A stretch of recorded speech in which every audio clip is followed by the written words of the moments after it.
en España va a plantear una rebaja del 21 al 5% del IVA del gas. Es el anuncio que ha realizado hoy mismo Pedro Sánchez. La medida va a entrar en vigor dentro de un mes, en octubre, y se extenderá al menos hasta que acabe el año. El presidente ha añadido que España no plantea restringir el suministro de gas. Todo esto, como han visto en la cadena SER esta misma mañana. Por cierto, que esa reducción del IVA era una de las solicitudes recurrentes del Partido Popular. Pues ya está en marcha. Según las cuentas del Gobierno, se dejará de recaudar unos 190 millones de euros en esos meses. ¿Qué tal? Buenas tardes. Ya es oficial también. Agosto se despide como el mes con la luz más cara de la historia en España. Y septiembre empieza con un ligerísimo descenso, pero los precios siguen por las nubes. Por encima de los 450 euros el megavatio hora. Allí en las nubes, estos días tenemos tormentas eléctricas, pero lo que tenemos aquí en la tierra es un auténtico tormento por la culpa de la electricidad.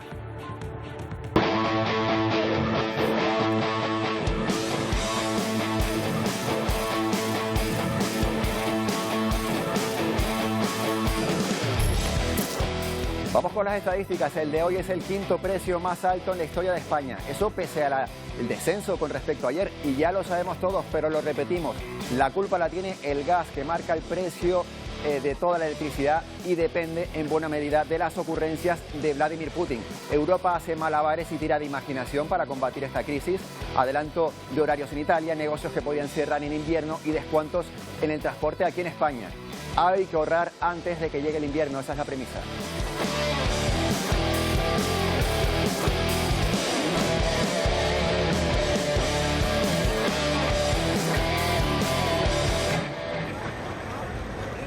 Una de esas ocurrencias de Vladimir Putin fue la invasión de Ucrania hace ya más de 6 meses. Una guerra que ha revolucionado, ya lo saben, las economías en todo el planeta y que ha puesto en peligro la mayor central nuclear de Europa. Por eso ya se encuentran en las instalaciones para comprobar el estado de la planta un equipo de la Agencia Internacional de Energía Atómica. Y mientras se producía esta visita, a pocos kilómetros sucedía esto que van a ver.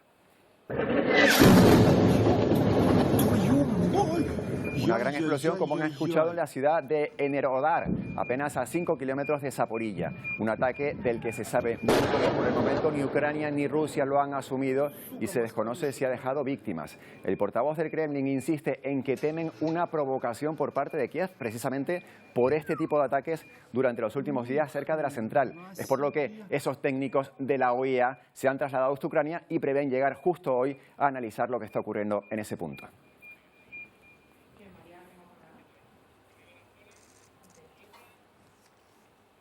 Bueno, y los efectos de esta guerra han disparado la inflación del 10,4% aquí en España y también de la eurozona, que ha alcanzado el 9,1% en agosto. Es 2 décimas más que el mes anterior. Esta subida supone el mayor encarecimiento desde que hay datos. Habrá que esperar a la respuesta del Banco Central Europeo, pero muchos analistas ya apuestan porque subirán los tipos de interés. Y precisamente para evitar en la población las consecuencias del aumento de los precios, hoy entra en vigor en España el 50% de descuento en el transporte público, que se suma a la gratuidad establecida por algunos servicios de Renfe para los trenes, eso sí, en la península. Gracias a la aportación extra de otras administraciones, existen lugares donde el transporte público será gratuito, como el caso de la isla de La Palma, donde hemos salido a la calle a preguntar a los usuarios qué les parece esta medida que entrará en vigor hasta diciembre. 0 euros.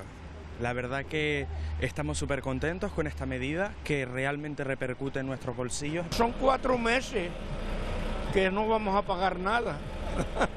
Ahorrar muchísimo dinero que me podría haber gastado en otras cosas más importantes en vez de la guagua, porque la verdad que son 15 euros al mes que duelen cada mes. Bueno, no hay país europeo, esté en la zona euro o no, que se escape de la subida de estos precios. A lo largo de todo el continente se suceden los ejemplos de personas o de empresas afectadas por el aumento de las facturas que llevan a cambiar hábitos y a plantearse algunos interrogantes. ¿Cómo asumir una subida drástica del precio de la luz? Es la pregunta que se hace la gran mayoría de los europeos. Intentan ahorrar energía ya no solo en sus viviendas, también en sus puestos de trabajo. Es el caso de esta empresa en Italia. Su gerente comercial comenta cómo han cambiado los turnos, ampliando los horarios y además afectando a la vida personal de cada empleado. Si antes entraba a las 9 de la mañana, ahora entro a las 6, comenta esta trabajadora. Así, adelantando la hora, ya no solo aprovechan el fresco de la mañana, evitando encender el aire acondicionado, también aprovechan el sol como fuente natural. En este sentido, las pequeñas empresas son de los sectores más afectados. En Reino Unido, con una inflación récord del 10% en julio, los pubs pagan facturas de luz de hasta 76.000 libras, cuando antaño valían apenas 16.000. Hablar de bajar el IVA al gas a un 5% es una distracción. Hay que limitar los precios y hacerlo justos para que podamos continuar con nuestro negocio, dice este empresario, que además comenta, le dan a elegir entre despedir a alguno de sus empleados, reducir el horario de apertura o cerrar directamente el local en invierno. Por ello, en Bélgica planean gravar no a los ciudadanos, pero sí a las energéticas aquellos beneficios excesivos. Otra de las medidas, oficinas y monumentos apagados desde las 7 de la tarde. Si cada ciudadano ahorra energía, los precios bajarán. A menudo los pequeños arroyos se convierten en grandes ríos, explica el primer ministro belga. Y es que ahorrar para no gastar tanto, ni en energía ni en dinero, es el mandato que ahora intentan cumplir los hogares europeos. Bueno, escuchamos a ese empresario en el Reino Unido como decía que bajar el IVA o los impuestos es una distracción. Lo cierto es que Pedro Sánchez ha anunciado esta mañana una nueva medida para intentar rebajar el precio del gas. El IVA de ese gas pasará del 21 al 5%. El presidente argumenta que ya ha bajado el 80% de los impuestos vinculados a la luz. Ha insistido en que no contempla un invierno con restricciones. Que el Gobierno de España va a plantear una rebaja del 21 al 5% del IVA del gas. Esto lo vamos a hacer en consonancia con la política económica que estamos desplegando desde el inicio de la crisis energética, y es rebajas fiscales selectivas en beneficio de la clase media trabajadora, al tiempo también que hacemos un reparto equitativo de los costes de la guerra. Bueno, Yolanda Moratilla es profesora de Tecnología Energética en Comillas y CAI. Buenas tardes. Muy buenas tardes. Vamos a empezar por esto, una noticia de esta misma mañana, esa rebaja del precio, del impuesto en el precio del gas, ¿va a tener una repercusión importante en la economía de los españoles? Bueno, no, porque realmente pues es un 15% que se rebaja del IVA y eso es lo que nos va a bajar en la factura, pero claro, teniendo en cuenta que la factura del gas ya lo tenemos con una tarificación que es el TUR, que lo que significa es que ya tenemos como topado un poco el precio que nos van a cobrar a los hogares por el gas, pues realmente se va a ver poco, pero bueno, bienvenido sea. Todo lo que sea rebajas, con los precios tan altísimos que vamos a tener del gas, realmente nos va a venir muy bien. Esto entrará en vigor en octubre. Ahora mismo acabamos de terminar agosto, que ya ha sido el mes con el precio más caro de la luz de la historia de España, por lo menos desde que hay registros, aunque seguramente antes de los registros tampoco era tan caro. ¿Y qué podemos esperar ahora, en septiembre, en este mes que empieza? Bueno, pues un poco más de lo mismo, porque nos tenemos que dar cuenta que, mira, ahora mismo, por ejemplo, tenemos todos los gasoductos del norte que van a Alemania, ahora mismo están a cero, no están dando absolutamente nada de gas, solamente funcionan los del sur. Por tanto, esto mientras continúe la guerra, los precios del gas van a ser altísimos, los precios del gas influyen directamente en la factura eléctrica y, por tanto, vamos a continuar, aunque tengamos el tope ibérico, pero vamos a continuar con unos valores de la luz realmente ya insoportables, porque estamos haciendo ya mucho daño a muchas familias que no van a poder pagar los recibos de la luz, incluso a pesar del tope del gas. Claro, desde luego, usted lo estaba diciendo, tenemos una excepción ibérica que se presentó lógicamente como una buena noticia, pero aún así los precios ya están superando los que se marcaban incluso antes de la excepción ibérica. Y hablando de esa excepción, la Comisión Europea plantea medidas para el resto de Europa. No sé si estas medidas de la excepción ibérica, las que están ahora mismo aprovechando tanto Portugal como España, ¿se pueden exportar al resto de los países? Sí, mi opinión es que las medidas que están hablando de los mercados van a ser simplemente exportar la excepción ibérica a otros países, aunque no debería ser esto, se debería hacer una reforma más profunda de los mercados de la electricidad porque necesitamos rebajar y reducir nuestras tarifas eléctricas pagando lo justo que sería pagar a cada una de las tecnologías energéticas lo que cuesta más el beneficio que fuera necesario. Y todo esto casándolo porque no es tan sencillo, ¿no? Luego la forma de funcionar de los mercados eléctricos, pero casándolo con un sistema de casación donde se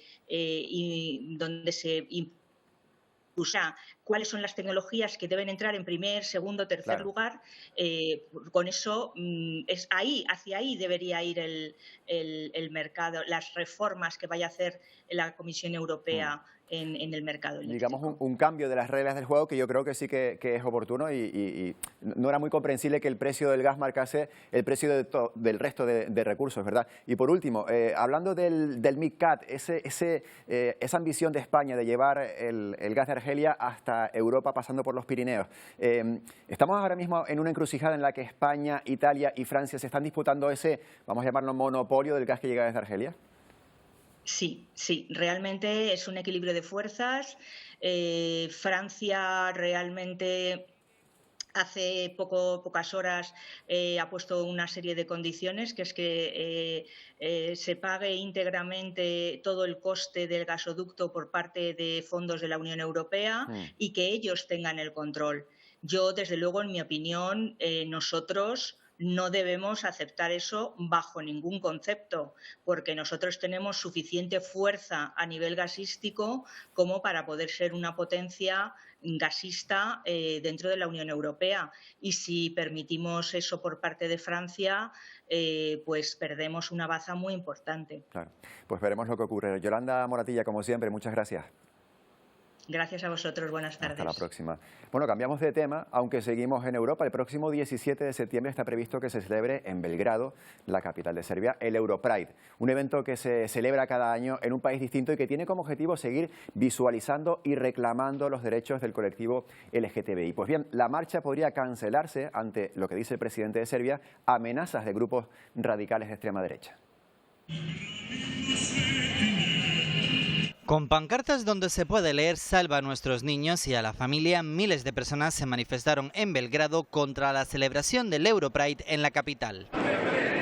Encabezando esta protesta, la Iglesia Ortodoxa, que asegura que el colectivo amenaza los valores familiares tradicionales, por eso piden que se prohíba.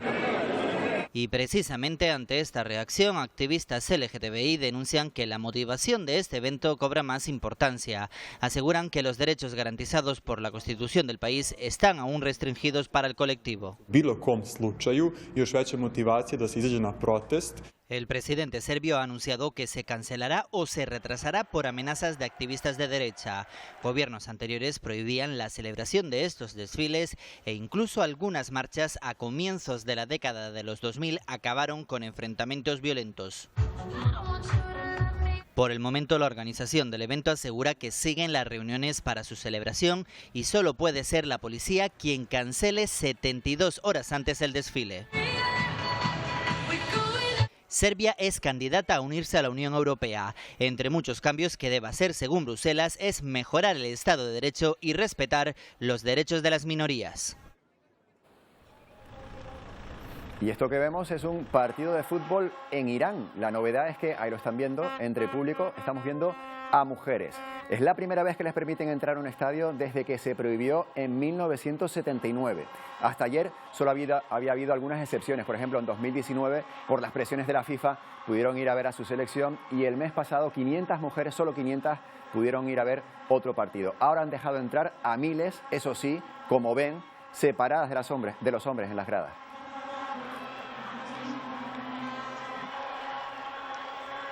Nos vamos hasta Estados Unidos, a los supermercados de Nueva York, donde se han comenzado a colocar estos carteles que van a ver, se prohíbe desde la venta de botes de nata montada a menores de 21 años. Por eso será necesario presentar el carnet de identidad para adquirirlo. Según las autoridades, ha crecido su uso como narcótico.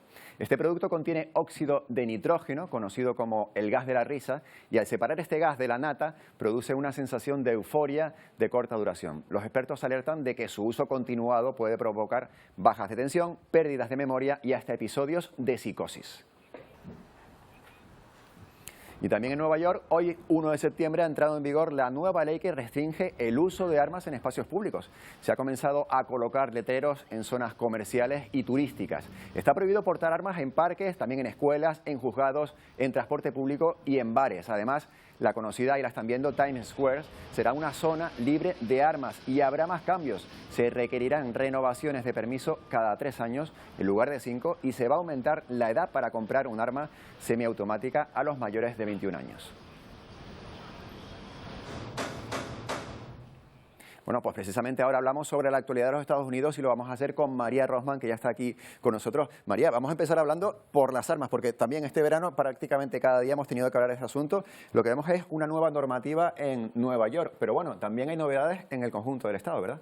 Sí, así es. Bueno, desgraciadamente siguen dándose estos tiroteos. Hace poco, de hecho, esta misma semana en Oregón, en un supermercado, los vemos constantemente y este ha sido un paso importante de la nueva gobernadora de Nueva York para intentar ponerse también dentro de lo que es las líneas de su partido de intentar prohibir las armas de asalto. Ya se prohibieron una vez durante la época Bush y ahora el presidente Biden pues se ha comprometido a intentar prohibirlas nuevamente, ya que realmente no existe una necesidad de que una persona normal tenga rifles de asalto en su casa, ¿no? Claro, no hay necesidad ninguna. Bueno, esto era un apunte sobre las armas. Nos vamos más al norte, a Alaska, porque parece que Sarah Palin no va a tener de momento una segunda oportunidad en la política. Ha perdido la posibilidad de volver al Congreso nuevamente por las filas republicanas. En su lugar, Alaska tendrá una congresista demócrata y es novedad porque no se ocupaba un escaño por parte de los demócratas desde hacía 49 años.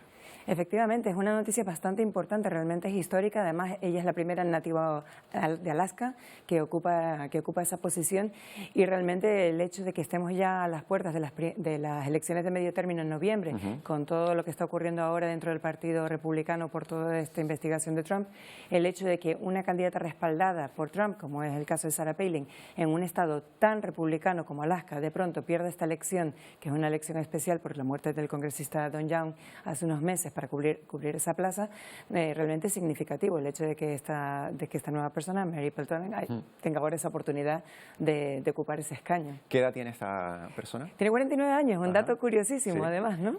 Por el hecho de que hace 49 años, justamente el día que ella nació, fue el último día que un demócrata ocupó ese escaño en lo que es el Congreso de Alaska y ahora ella vuelve a ocuparlo, ¿no? Es interesante como la vida tiene esas casualidades, esas anécdotas. Estaba predestinada, ¿no? Y, por cierto, al Senado sí que ganó una republicana, pero es una republicana crítica con Donald Trump. Si no me equivoco, la única que votó para que se produjera el impeachment, ¿no? Sí, bueno, hay que entender que dentro del Partido Republicano es todavía muy fuerte el apoyo que Trump tiene por parte sobre todo de los MAGAs, pero también hay una sección dentro del partido, como es el caso de Liz Cheney también, que habíamos visto anteriormente, que sí son republicanos, pero sí son también al mismo tiempo anti-Trump, ¿no? Vamos a ver cómo se va desenvolviendo todo esto, especialmente teniendo en cuenta que es posible que pronto se dé una imputación del antiguo presidente, aunque están intentando que no ocurra hasta después de estas elecciones para no, de alguna manera, no cambiar el resultado, bueno, influir, no cambiarlo, influir en el resultado. Pues precisamente sobre Trump vamos a empezar a hablar porque nuevo episodio, cada semana hemos visto uno diferente. Ahora estamos hablando de esas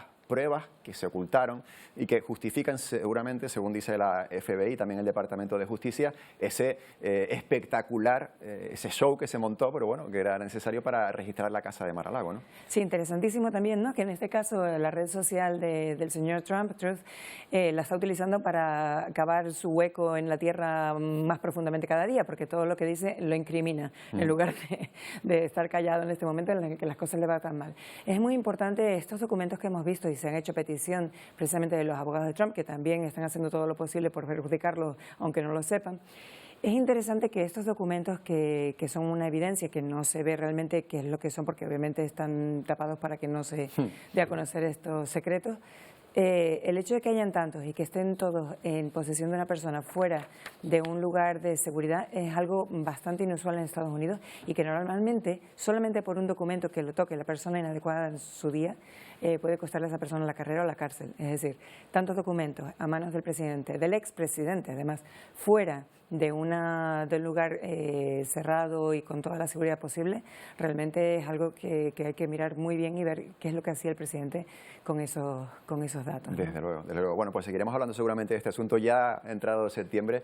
Te agradecemos como cada jueves que estés aquí con nosotros, hablando de la actualidad de Estados Unidos, que no es poco lo que llega desde aquel país. Muchas gracias. A ustedes. Bueno, hace algo más de un año precisamente los Estados Unidos y sus aliados se retiraron de Afganistán. Han pasado 12 meses, pero casi la mitad de la población afgana padece hambre. La economía está paralizada, sin ayudas internacionales y el régimen talibán ha hecho retroceder a ese país. A un año de la retirada estadounidense de Afganistán, la emergencia humanitaria se ha agravado como muchos temían. Casi 20 millones de personas, aproximadamente la mitad del país, padecen hambre aguda en medio de una caída significativa en los ingresos per cápita, mientras la congelación de activos del Banco Central afgano y las sanciones internacionales han paralizado la economía afgana. Unas 24 millones de personas necesitan asistencia humanitaria y se estima que 3 millones de niños están gravemente desnutridos. El gobierno talibán impone severas restricciones sobre la población, en particular reprimiendo a las mujeres y las minorías. El talibán asegura no tener vínculos con los grupos terroristas como Al-Qaeda o el ISIS y que lucha para eliminarlos. Sin embargo, la presencia del líder de Al-Qaeda en Kabul, Ayman al-Zawahiri, asesinado por Estados Unidos al final de julio, genera dudas sobre las relaciones del talibán con estos grupos y desincentiva a la comunidad internacional a enviar dinero. En particular porque Estados Unidos no tiene más presencia en Afganistán. No sabemos muchas cosas sobre las organizaciones terroristas que quedan. Tenemos que trabajar en eso y no creo que estamos más estables o más seguros. Pienso que Afganistán está más inestable y por ello la región tiene mayor inestabilidad. Mientras la comunidad internacional busca cómo ayudar económicamente a los afganos sin empoderar al talibán.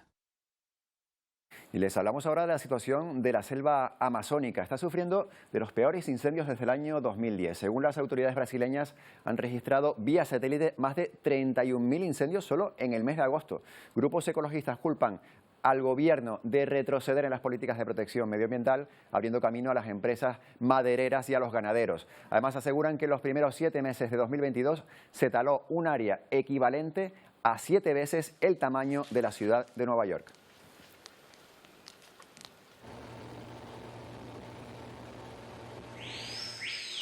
Y estas imágenes fueron grabadas ahí, en el Amazonas. El que ven era el indio llamado indio del agujero o del hoyo, el último representante de una tribu de los también llamados no contactados, es decir, que prefieren no tener relación con el exterior. La semana pasada fue encontrado muerto en ese lugar, parece que falleció de manera natural, pero su fallecimiento nos hace querer hablar de su caso y el de otras tribus parecidas que están aisladas o que eligen voluntariamente continuar con su modo de vida.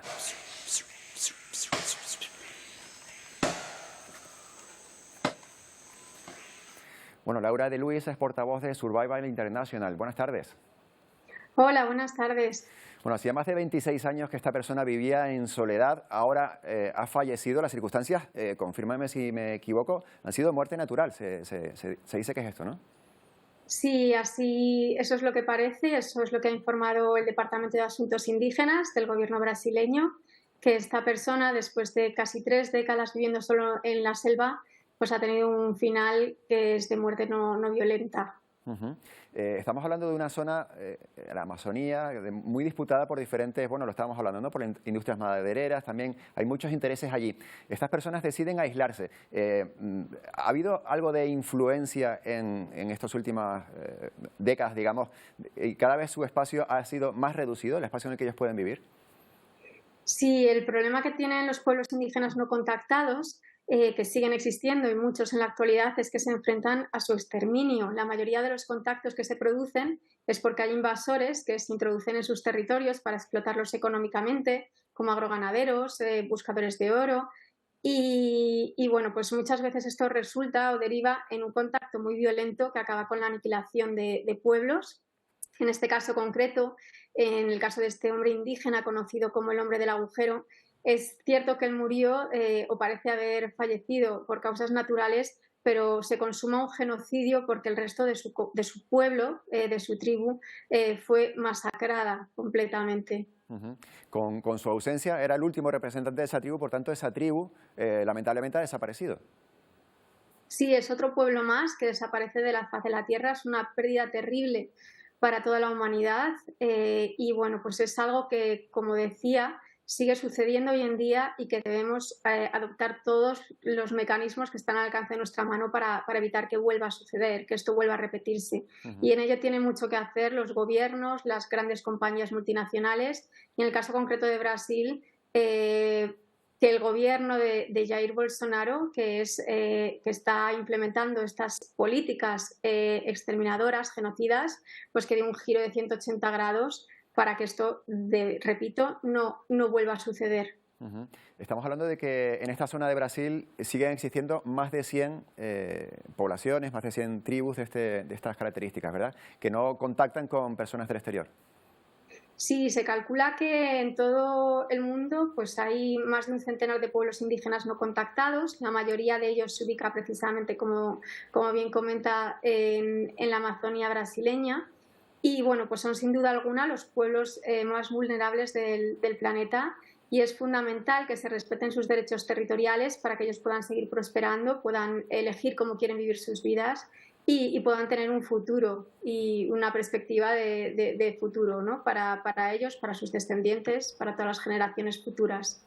Lo que sí hay es, vamos a llamarlo observadores o protectores, ¿no? Personas del entorno, como en este caso también había, que viven cerca para, supervisar, ¿no? Pero para intentar que se cumplan esas premisas que ellos quieren, que nadie se les acerque, que no haya amenazas, ¿no? Hay personas que sí se encargan de esto. Sí, hoy en día además tenemos la suerte de contar con muchos equipos, pues hay desde monitoreos que se realizan de forma aérea, muy alejados, para confirmar la existencia de estos pueblos no contactados y bueno, pues como digo, de una forma muy poco invasiva es posible, gracias a estos equipos, pues monitorear los territorios de la selva, saber dónde habitan o en las cercanías en las que podría haber pueblos indígenas no contactados. Tenemos también el testimonio de pueblos indígenas vecinos ya contactados, que los escuchan, que han descubierto una zona en la selva, un claro, donde habían construido una de sus chozas o sus espacios de caza. Así que sí, está en nuestra mano pues el ir recopilando evidencias que demuestran su existencia y bueno, pues eso es fundamental para esa defensa del territorio que es tan importante para que puedan sobrevivir. Hablamos de que la mayor parte está en Brasil, como usted mencionó antes, pero ¿en qué otros lugares del mundo podemos encontrar estos pueblos no contactados? Bueno, pues la gran mayoría, más allá de Brasil, están en territorio del continente sudamericano. Tenemos también como alrededor de una veintena de pueblos indígenas que podrían estar en Perú, en la zona amazónica también. Es posible que haya en Bolivia. En América Latina tenemos también a un pueblo indígena no contactado que vive fuera de la Amazonía, que es el caso de los Ayoreo Totobiego-Sode, que está en Paraguay, en el Chaco paraguayo, también sumamente amenazado. Y luego en otras partes del mundo, como por ejemplo en la India, tenemos a uno de los pueblos indígenas no contactados más aislados del mundo porque viven en una isla, en la isla de Sentinel del Norte. Y bueno, pues en ese caso tienen la ventaja de que sus territorios alrededor no están siendo diezmados ni deforestados. Claro, doblemente aislados.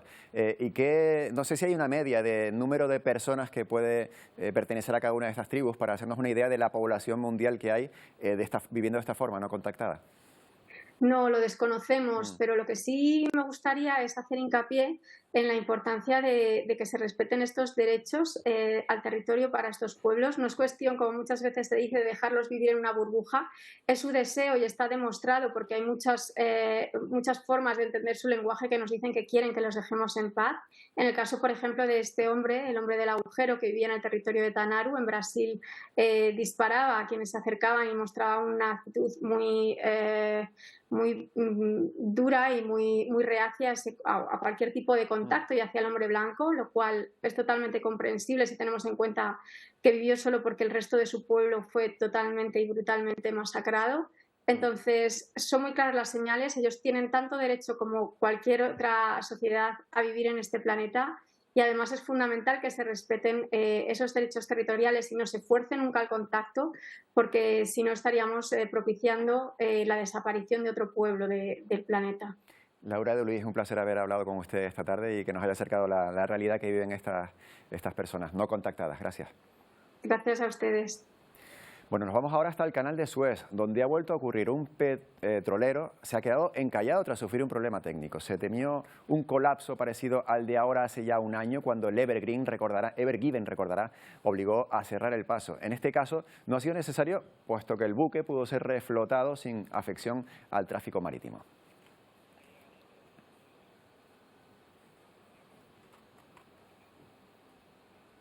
Y en la bahía de Algeciras ha empeorado la situación del buque que quedó encallado tras chocar con otro el pasado martes. Las autoridades de Gibraltar confirman que se ha roto el casco y que hay una fuga de aceite que por el momento queda dentro de la barrera de contaminación desplegada. El buque no está partido en dos y se sigue intentando extraer todo el combustible que había en su interior.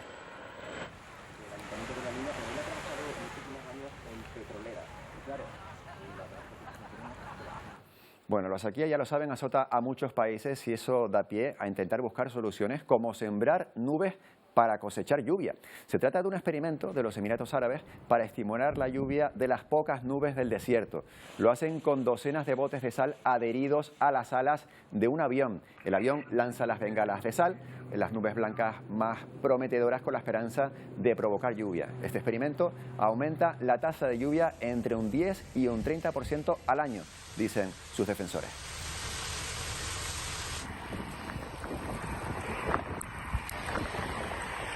Bueno, la lluvia registrada en las últimas 24 horas aquí en Canarias no ha sido demasiada, así que ha llamado la atención de muchos videoaficionados que han querido compartir con nosotros en Twitter el agua caída en distintos puntos de las islas. El calor y la sensación de bochorno no son visibles en las imágenes, pero van a ver cómo ha sido la lluvia que nos trajo la influencia de la onda tropical al norte de Cabo Verde.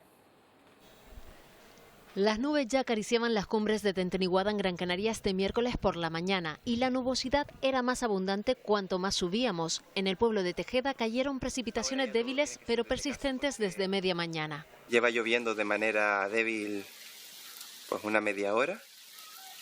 Al otro lado del archipiélago, en el este de La Palma, la jornada también comenzó con mucha nubosidad y niebla. Las nubes descargaron agua por distintos puntos de la isla, como Breña Baja, la Villa de Maso o como vemos en estas imágenes de Breña Alta.